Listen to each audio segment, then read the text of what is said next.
Now we're going to use an old programmer's trick to get the scripting finished for the home button.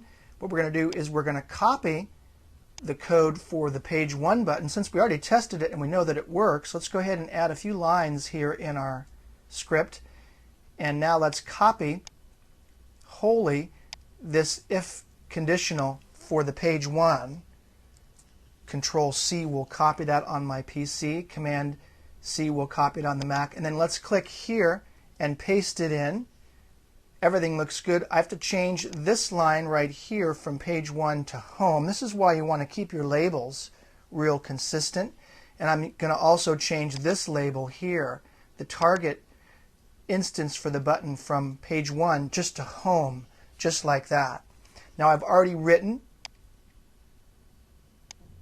my event handler down here for the home button. I didn't get an error before, so that looks like it's going to work okay. Now let's go ahead and test this again. Remember, you want to test each line of code if you can as you write it. Now, although I've copied this code from the page 1, I did make some changes, so let's go ahead and test the movie just to make sure that everything is still working.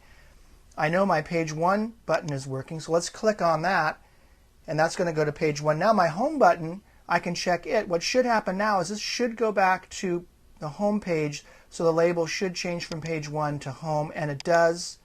I click back and forth between these two buttons, and now I have 2 of my 5 buttons working, and I can now proceed to use the same trick to script out the rest of the buttons. Go ahead and go after the page 1, after the last curly brace there. Remember, this curly brace here is closing for the entire function, so don't add anything after that, but I can go ahead and just paste in the page 1 script here, change that to page 2, change this to page 2. Again, because I used very similar labels, it makes modifying the paste very easy. Now all I need to do here is let's copy the event listener for the page 1 button, add a few lines of script there, paste in again, make one simple change from page 1 to page 2, and I'm now ready very quickly to check the next button, the page 2 button. So I do Control Test Movie. Let's go ahead and go right to the page 2 button, and yes, it is working.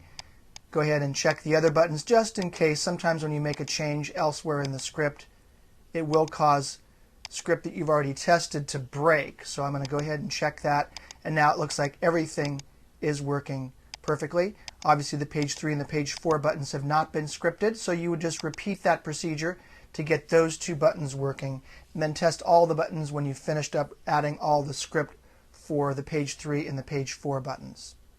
Now, one last thing you can do, although it's not entirely required, is to go ahead and add stop actions for the rest of your frame. So I'm going to use the same trick and copy this stop action, and now add stops to all of my additional keyframes here.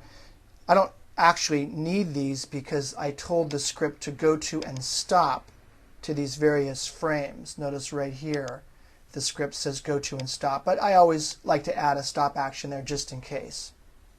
One of the most common beginner mistakes that I notice from my ActionScript students is sloppy naming practices. They don't use the names that I used here, real short similar names. So let me now move on to the next movie and cover some additional naming rules to keep you out of trouble here in the early stages of learning ActionScript.